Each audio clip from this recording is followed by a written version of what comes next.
కవిత పెద్ద ఎత్తున వస్తుంది అది కొంచెం. కవిత ఏం మాట్లాడుతుంది అనేది చూద్దాం. ఇక్కడ బీఆర్ఎస్ను బీజేపీలో విలీనం, ఎందుకు బీజేపీలోనే విలీనం చేయాల్సిన అవసరం వస్తుంది అనేది ఒక్కసారి మాట్లాడుతుంది.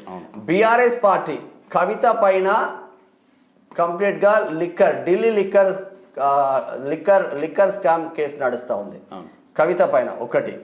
రెండు, ఇటు కేసీఆర్ పైన, ఇటు హరీష్ రావు పైన, కాళేశ్వరం, కేసీఆర్ హరీష్ రావు పైన కాళేశ్వరం కేసు నడుస్తూ ఉంది. కాళేశ్వరం కమిషన్ కేసు నడుస్తూ ఉంది. ఇటు కేటీఆర్ పైన ఫార్ములా ఈ కార్ రేస్ కేసు నడుస్తూ ఉంది. ఈ కార్ రేస్ మళ్ళీ ఫోన్ ట్యాపింగ్ ఉంది ఇక్కడ. ఈ అందరి పైన కూడా మళ్ళా ఫోన్ ట్యాపింగ్ కేసు నడుస్తూ ఉంది. ఇది ఇంకా పెద్దది, ఇది చాలా పెద్దది. ఇప్పుడు ప్రభాకర్ రావు బయటికి వస్తే ఏం జరుగుతుందో తెలుసు. ఫోన్ ట్యాపింగ్ కేసు నడుస్తూ ఉంది. సరే, ఎందుకు కవిత ఆల్రెడీ 6 నెలలు జైలు పాలైంది. 6 నెలలు జైల్లో ఉన్నప్పుడే ఇక్కడ బీజేపీ బీఆర్ఎస్ బంధం గట్టిపడ్డది. 100% కాదు 101% విలీనం మాత్రం జరగబోతుందని కవిత మాత్రం హాట్ టాపిక్స్ మాత్రం చెప్పిందని చెప్పుకో. సరే, బీఆర్ఎస్ ఏం చేస్తూ ఉంది? 2023లో బీఆర్ఎస్ గెలిచిన సీట్లు 39 శేఖర్, 39. దీంట్లో కంటోన్మెంట్ ఎమ్మెల్యే లాస్యా నందిత చనిపోవడంతోనే ఒక సీట్ అక్కడ కాంగ్రెస్ గెలిచింది, శ్రీ గణేష్ గెలిచింది. ఇక్కడ 38కి పరిమితమైన పరిస్థితి ఉంది. ఈ 38లా 10 మంది కాంగ్రెస్కు జంప్ అయిన్లు, 10 మంది కాంగ్రెస్కు జంప్ అయిన్లు. ఇక్కడ 28 సీట్లకు పరిమితమైనలు.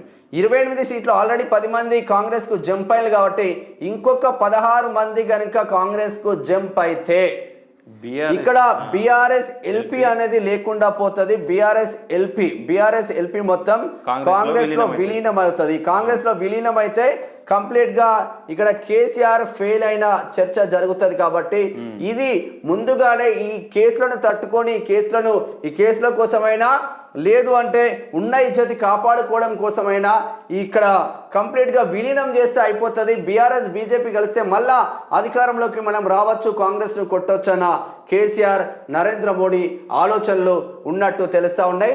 మరి నిజంగానే అవుతుందా అవ్వదా అనేది చర్చలు మాత్రం జరుగుతుందని తెలుసుకోవచ్చు. ఇక్కడ కేసీఆర్ ఏం చేసిండబ్బా? కేసీఆర్ ఏం చేసిండు? 2018లో అంటే కాలం సమాధానం చెప్తుంది అంటారు శేఖర్. 2018లో 18 మంది కాంగ్రెస్ ఎమ్మెల్యేలను గెలిస్తే 18 మంది కాంగ్రెస్ ఎమ్మెల్యేలను గెలిస్తే 12 మంది బీఆర్ఎస్ లో జాయిన్ చేసుకొని బీఆర్ఎస్ ఎల్పీ అంటే కాంగ్రెస్ ఎల్పీనే బీఆర్ఎస్ లో కలుపుకున్న పరిస్థితి.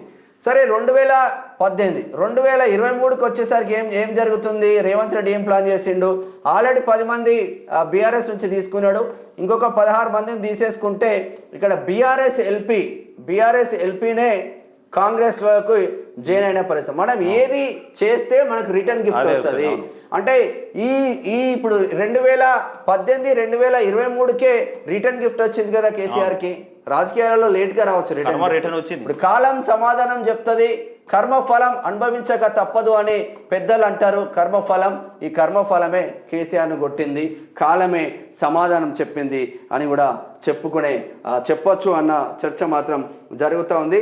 సరే, ఇప్పుడు రాజాసింగ్ చేసిన వ్యాఖ్యలు కూడా డబ్బులు ఇస్తే ఒకవేళ రాజాసింగ్ చేసిన వ్యాఖ్యలు ఏమున్నది? కంప్లీట్ గా మా వాళ్ళు కూడా బీజేపీ వాళ్ళు కూడా మంచి ప్యాకేజ్ ఇస్తే అమ్ముడు పోతారు అన్న చర్చ జరుగుతూ ఉంది. బీజేపీ అధ్యక్షుడు ఎవరున్నారు? కిషన్ రెడ్డి. ఈ కిషన్ రెడ్డి ఏ రోజైనా బీఆర్ఎస్ పైన పోరాటం చేసిండా? కిషన్ రెడ్డి ఏ రోజైనా బీఆర్ఎస్ పైన పోరాటం చేసిండా? కిషన్ రెడ్డి లోపాయికారు ఒప్పందం చేసుకోవాలి. ఎమ్మెల్యే ఓడిపోతే ఎంపీ గెలవాలి, ఎంపీ ఓడిపోతే మళ్ళీ ఎమ్మెల్యే కావాలి, లేదంటే ఇంకో పదవి రావాలి. కానీ పదవిలో ఉండాలి, అందరితో మంచిగా ఉండాలి, లోపాయికారు ఒప్పందాలు పెట్టుకోవాలి. బీజేపీని జిహెచ్ఎంసి గ్రేటర్ హైదరాబాద్ మున్సిపల్ కార్పొరేషన్ను దాటి ఈ హైదరాబాద్లో దాటి పంపించని చరిత్ర కిషన్ రెడ్డికి ఉన్నది.